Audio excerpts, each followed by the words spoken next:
And even this idea that when we look into our phones, we think that this is the universe in my hand.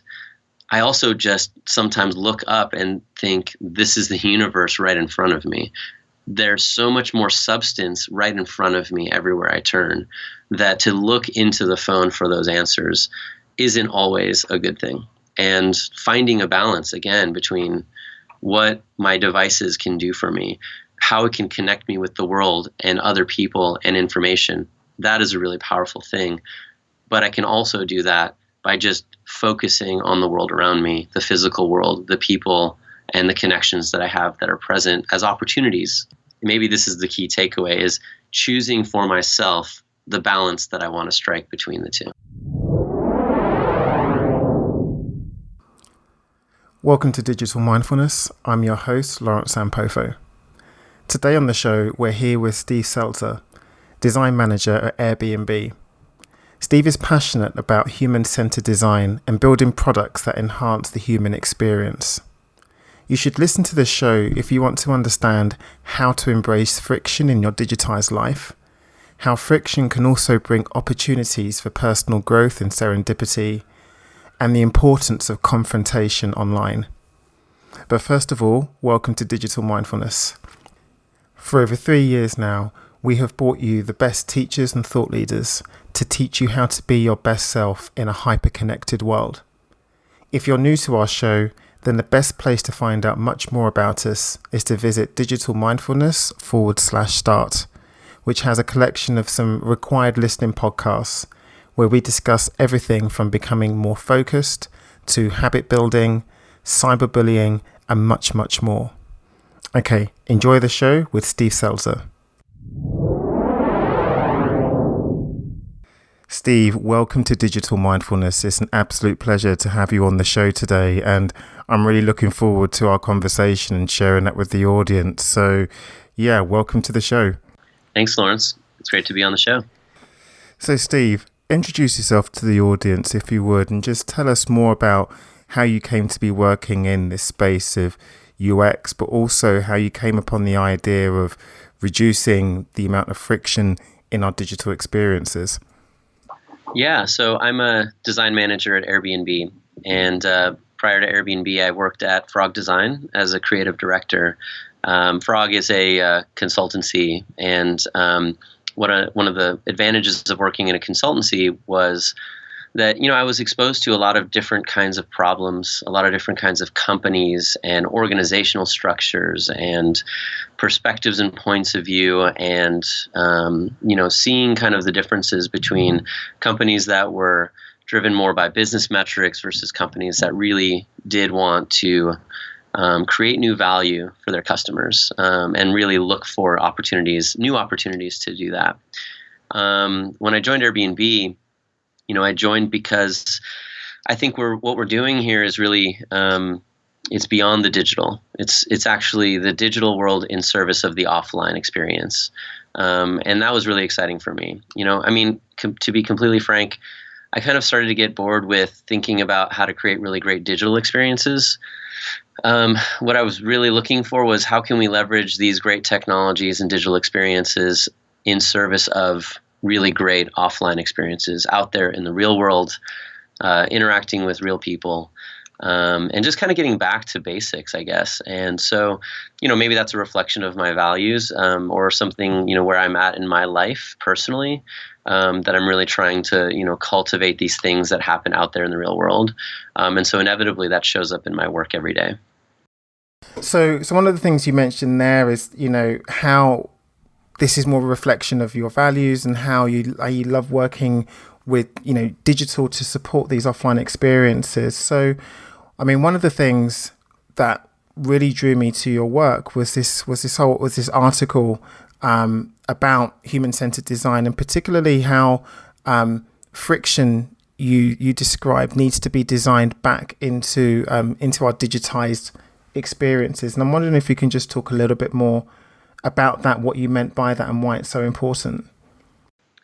Yeah, and I like to begin by saying that I don't think that technology is a bad thing at all. I'm actually, I'm a pretty an advocate, absolutely an advocate of having technology in our lives. One of the things that I've noticed, though, is that there is sort of an increasingly this strong trend toward driving, technology to provide ease and convenience in our life. And generally, again, that is actually a really good thing. I just think that it's not so much in isolation. If you look at a particular product and say, well, for example, a ride-sharing company like Uber or Lyft, the ability to push a button and have a car arrive at your doorstep, have it seamlessly pay for that transaction. Those aren't bad things. I think those are actually wonderful things. That's where technology is removing friction from our lives that enables us to kind of get time back, get some of our mind share back, and go on with our lives. I think it's when you zoom out and you look in aggregate at the entire sort of the volume of these kinds of products and services. Every product and service looking to not only get some of our attention, that's sort of in the digital way, but it also trying to remove friction from our lives in the physical way, in the offline world. And I think that eventually you arrive at this point where, and it's an extreme, but it's sort of sort of depict that extreme is just to think of, movies like WALL-E or really any dystopian future where, people, they sort of live in this completely frictionless world where they don't really have to do, they don't have to really do anything for themselves. And I think it's when you live in that world where everything is easy and convenient, where everything is frictionless, I think that's when you've actually removed things that are actually valuable, that are important to us as humans, important to our development, and then other things that I value, I guess, things like serendipity, right? The magical moments of things being unpredictable. Technology often is working to make things less unpredictable. And so you're removing any chance of anything going wrong. But sometimes the things that go wrong actually end up being things that were magically, perfectly the right thing for you in that moment. And so I think we just have to find a way to balance a perspective that is about removing friction and a perspective that is about retaining friction that actually leads to our personal growth and to the things we care about cultivating. And just to go back again for people that have absolutely no idea what we're talking about, what actually is friction and why is it so important? Yeah, so a good example of friction, at least maybe to depict it in a way that it's not. I don't mean making a product unusable or adding sort of unnecessary additional steps just because we're talking about making it more difficult to use. The kind of friction I'm talking about is friction that leads to these things like personal growth. A classic example of that is just to think about, the work it takes to maintain your physical health, right? Maintaining your physical health is full of friction. But if you could instantly be in shape, absolutely, I imagine almost everybody would say, yes, sign me up for that.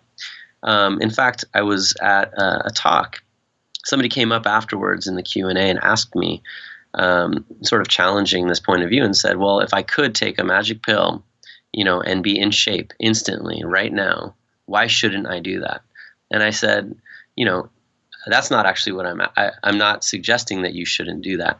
But let me ask this, right? Let's say you did take that pill. Now, what would you do with yourself now that you are in shape? And he went on and said, oh, well, then I would do all of these incredible physical things. I would, and it was all these examples of things that require, physical conditioning. And then I just said, that's great. So what's keeping you from doing that now? And it was just, I think the point being that there is nothing keeping you from doing that now other than possibly the work and the effort and the friction that it takes to cultivate that. And if we fear that, right, if we fear the friction that it takes to cultivate these things, or we just resist them, and if technology, right, as technology sort of insists, in some ways that there is a world, there is a potential world we could live in where we don't have to do those things, right? We could just take that magic pill. I think we're losing something in that, right? We're losing a sense of sort of the value in that journey. Not to mention that if you can take that magic pill, maybe everybody else can take that magic pill also. And now we have a new standard, a new norm where everyone's in shape. And then there we are right back again. What does it mean to be the next thing now, right? And so then we're always chasing what that next thing is and what we should be, as opposed to sort of going back to sort of, well, here I am right now, and choosing certain things to be frictionless in my life.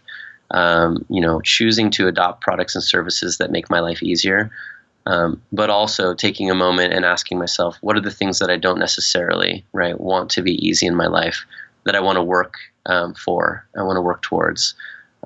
That's choosing friction. I think we all do that in our lives. I think that it's the responsibility of the people who make these products and services that are really compelling to consider that that's an important thing for people, even if they don't say that explicitly, and that we should work to create a balance in retaining both the things that should be easy and frictionless, as well as the things that maybe are important to people to retain and support. Yeah. Everything that you're describing there, Steve, about the whole drive towards greater convenience by doing less in our digital interactions is really, really fascinating to me. And I'm wondering whether you think that we actually have in our lives a collision of convenience. And what I mean by that, and especially when you go to offices, modern offices, is that because we have all of these different tools that are designed to maximize convenience, things like our messaging tools and project management tools, etc., that actually all of the convenience that they strive to give us actually gets cancelled out because our attention is just spread across all of these different tools that encourage different ways of working and different ways of being in the world. Yeah, I mean, that's a really interesting idea. The sort of the frustration and intolerance of not subscribing to my set of conveniences, actually, right? So it's like, these are the most convenient because they've made my life convenient. And now that you've adopted a different set, we've now created, inherent in our interaction with each other, an inconvenience. And that is it's a really interesting thought. I hadn't thought of it that way. But what maybe is underlying that is the sort of, it's the intolerance of that, I think, that is the inconvenience. Because in that world, I mean, for yourself, for your life, I would hope that the choices you've made in whatever those things are that you've adopted are actually making your life better. Now, I think if you went into that with an expectation that that will make your life perfect, right, that's almost certainly going to be met with some disappointment, right? And that's where I think that the promise of technology, it often sets up this expectation that the solution is going to be perfect, that it's going to make your life perfect, and that's never the case. It's also a constantly evolving thing. And yes, I mean, as long as there's choice out there, we're always perpetuating our differences as much as we're perpetuating, our similarities with each other. I think we just sort of maybe we're losing sight of these things continuing to perpetuate our differences, and the importance of continuing to be okay with that exists inherently in the world. There will always be people with differences, and that we will always have to navigate that. So one of the things that you talk about in the article, Steve, is this whole idea of how people design friction back into not only digital experiences, but into their lives more generally, how we can have more of these positive collisions. And given that our digital lives so closely resemble our lives away from screens, away from the digitized realm, how then do people design or encourage much more friction into their lives so that they have these more meaningful collisions? Yeah, it's a really challenging and nuanced problem. I think one thing to be very clear about is that it is not our number one priority to design friction back in to the experience. This is a point of view that I bring to the problems that we as a team try to solve for. But, I mean, at the end of the day, we're a business. We We do care about also making it a product that people enjoy using and making it easy enough for them to use. And so we're always balancing that, right? We're always balancing how to make things easier to use with, I think, what we think is the value that we're providing. This perspective only adds more nuance to say that sometimes maybe the thing that we value is actually a little bit of extra work, a little bit more friction. And it may not be intuitive to even think that. It also may not be that any of our customers will ever be self-aware enough to say that to us, but we have to stay tuned into that. It's important that we stay tuned in. It's important that we also stay tuned into what's happening, much more at a much more meta level or much more broadly around the world with technology, because, and I guess I would say this way, I think humans, we're always, once we have too much of the thing that we've wanted, become overly saturated in a world where we have everything we want, we start to want something different. And in a world where we have everything perfectly convenient, easy, and frictionless, my hypothesis is that even in that world, we will start to inflect back toward a world where we will want more friction in our lives just because it's what we don't have. And that's just the nature of us. We'll always be seeking kind of how to navigate finding that balance. So if that's the case, we can get ahead of that. We can see a strong vector for ease, convenience, frictionless products and services in our lives. And as a value proposition to the world, in that world where everything is that way, hey, there's something here that, yes, has a little bit of those things, but it also is bringing something new, something that you've sort of maybe unconsciously have started to desire. And as a value proposition, it may look really compelling to people. I think the good news is, and one of the reasons I came to Airbnb, is I think that travel is inherently full of friction.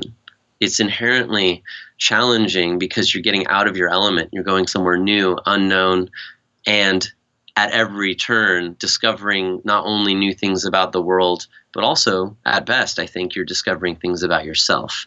That's also challenging. That's full of friction. So as a value proposition, right, Airbnb makes it easy to get a home for your trip, or makes it easy to get an experience with a host to go and experience that part of that slice of life that maybe you couldn't get access to. But once you're in that moment, once you're in the home, or once you're on the experience, you are experiencing a world full of friction because you're out there in the real world. And that's a really strong value proposition. So the work we have to do to design friction back into our offering, honestly, in some ways is minimal, because again, what we're really selling is that offline experience, and it's already full of it. There are other opportunities, absolutely, right, on our product to think this way.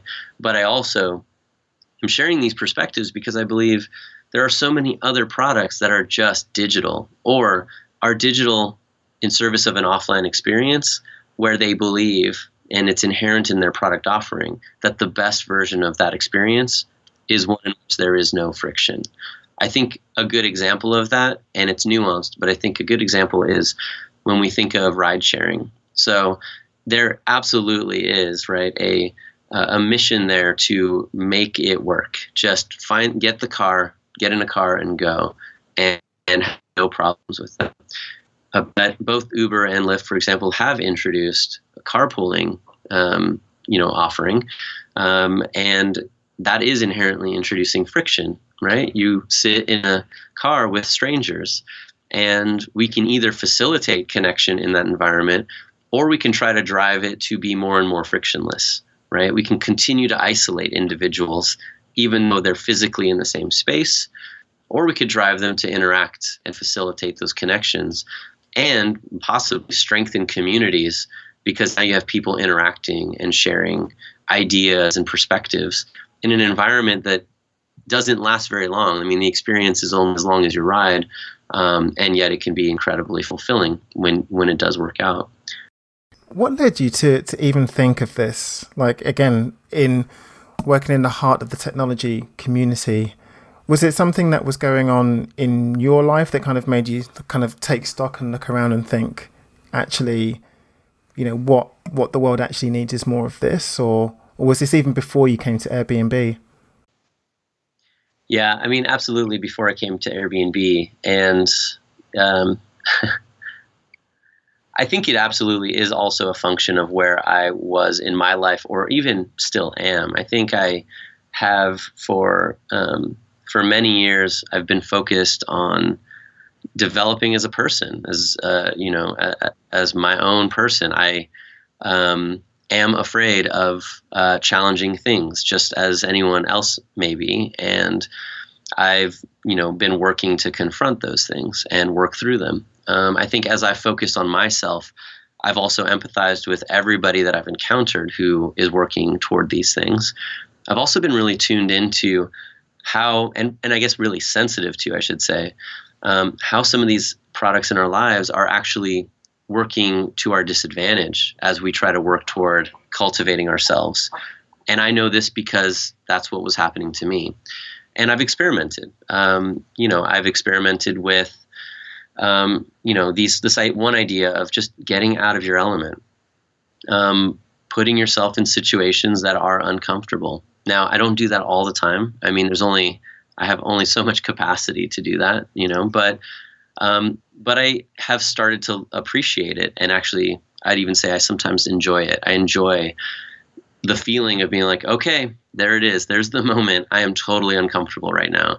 And the more and more you do that, I think the less and less the more you seek out the discomfort, you realize that you're actually sort of expanding yourself and finding both of these ideas to be true. I guess one, that there are fewer of those moments that you're uncomfortable, but also that there are more and more opportunities for you to be uncomfortable because you've now unlocked these new areas that you never thought you would even enter. And that idea of there always being that potential is, I think, a really profound idea. And even this idea that when we look into our phones, we think that this is the universe in my hand. I also just sometimes look up and think this is the universe right in front of me. There's so much more substance right in front of me everywhere I turn that to look into the phone for those answers isn't always a good thing. And finding a balance, again, between what my devices can do for me, how it can connect me with the world and other people and information, that is a really powerful thing. But I can also do that by just focusing on the world around me, the physical world, the people, and the connections that I have that are present as opportunities, that are omnipresent. And maybe this is the key takeaway, is choosing for myself the balance that I want to strike between the two. I think that is the key point, Steve. And certainly that was the main thing that I took from the article you wrote, The Friction of No Friction. And I'm not sure when that was written. There's no date on it. But I'm really wondering now, what is the future of this idea? Like, what are you kind of thinking about next with regards to this whole idea of friction? Like now, if people are able to design more friction into their digitized lives, what's next after this? Yeah, that's a good question. And I think, the next thing that I'm going after is what I call confrontation. I think that it's kind of it's a really powerful word. And what I think of now when I use the word is the idea of confronting that which is difficult and working through it, confronting your fears, acknowledging them and being okay with them and sitting with them, confronting your own self, who you think you are and who you think you should be, and confronting those ideas and how they either enable you or hold you back, confronting people whose ideas are different from yours and perspectives are different from yours. I think now more than ever, we need to cultivate, I think, the mindset and the skills to navigate confrontation. I think that I found this amazing GIF on the internet of dogs that were barking at each other through this gate.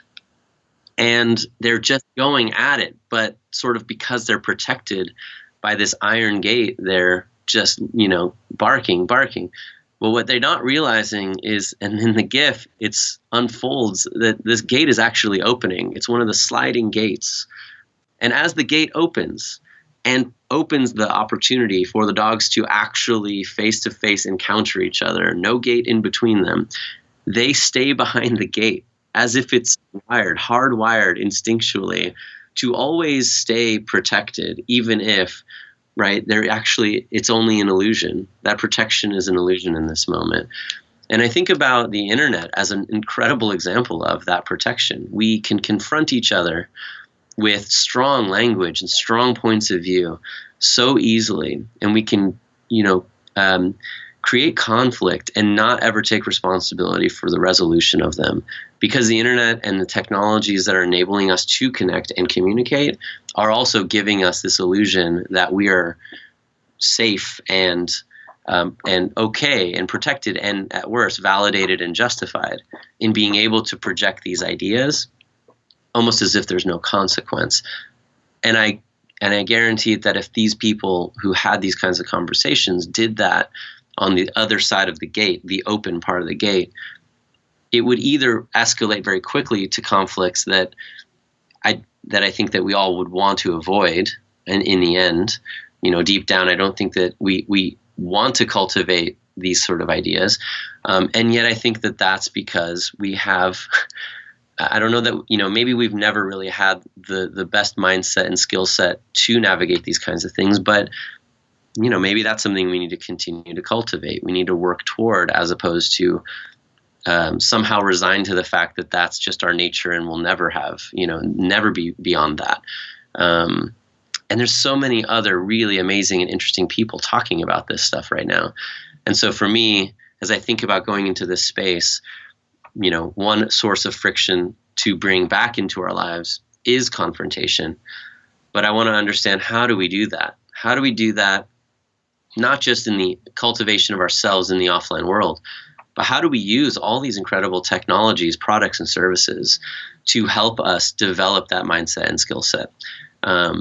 And that, to me, is a really interesting challenge. It will manifest in digital moments and in products and services that are very technology, heavy. But I think that it also begins with acknowledging that is a value that we share collectively, that we want to be able to learn and develop these things so that we can navigate that, because it's an inevitable part of our lives. I think that's such an important thing to be focusing on, because conflicts and confrontation these are things that are extremely difficult for us and things that we shy away from ordinarily, particularly online. And if we can't shy away from them, then the internet's almost a perfect place to put hyperbolic phrases and to be as mean as possible behind that shell of your online persona. And then, of course, if tools then help us to navigate conflicts better, then or confrontation better, then we are able then to have better discourse and interaction, and can then connect more meaningfully with other people. I think that we are seeing that happen in the world and starting a discourse around how some of these products that are pervasive in our lives are influencing them, influencing people, influencing the conversation. And there's a question of who is responsible, and it's an emerging question. What I would argue from the beginning is that, and I do in my talks, is that I think if we're being human-centered, and again, that's a practice, that is a design practice. Not everybody necessarily is even aware of what that means, but in the design community, this idea of being human-centered is about understanding the people you're designing for, their needs, their desires, and trying to stay as objective as you can when you're designing for others, right? Not infusing your own value system into that. But I do think that there's a limit there, right? We are human too, and we have our own values and needs and desires. And inevitably, right, just because we, as emotional beings, right, which is what enables us to empathize in the first place, that emotional quality also makes it difficult for us to remain objective. And what inevitably happens is that we end up designing with other values in mind when we design for others. I think the point, though, that is that we always need to strive, right? What a human-centered design is telling us is that since that's sort of an inevitable thing, we will always kind of design for ourselves. We need to stay vigilant and make sure that we're thinking about what matters to other people when we design these products and services.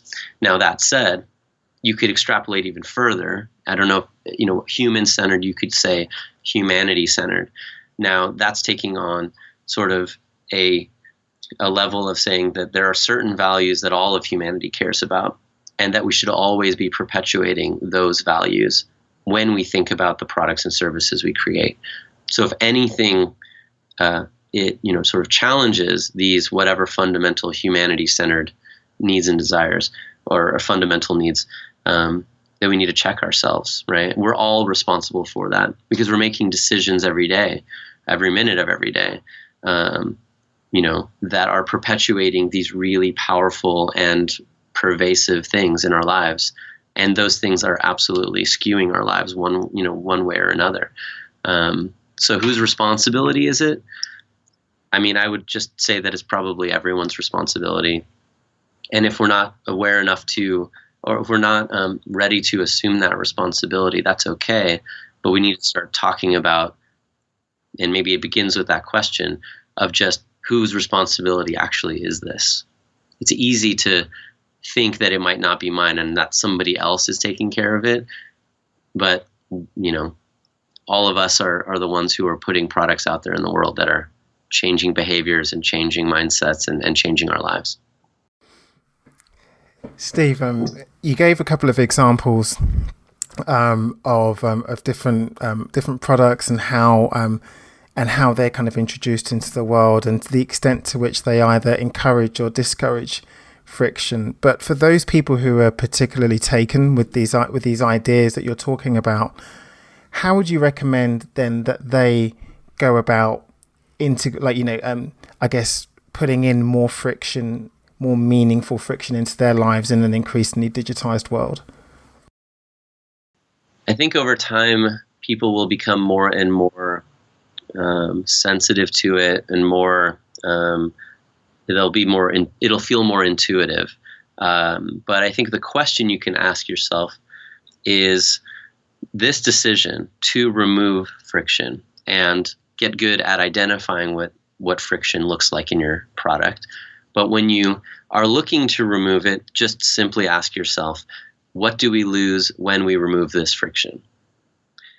It just challenges you for a moment to not assume that it is only a good thing to remove the friction, but that inevitably with every decision you make, there's some trade-off.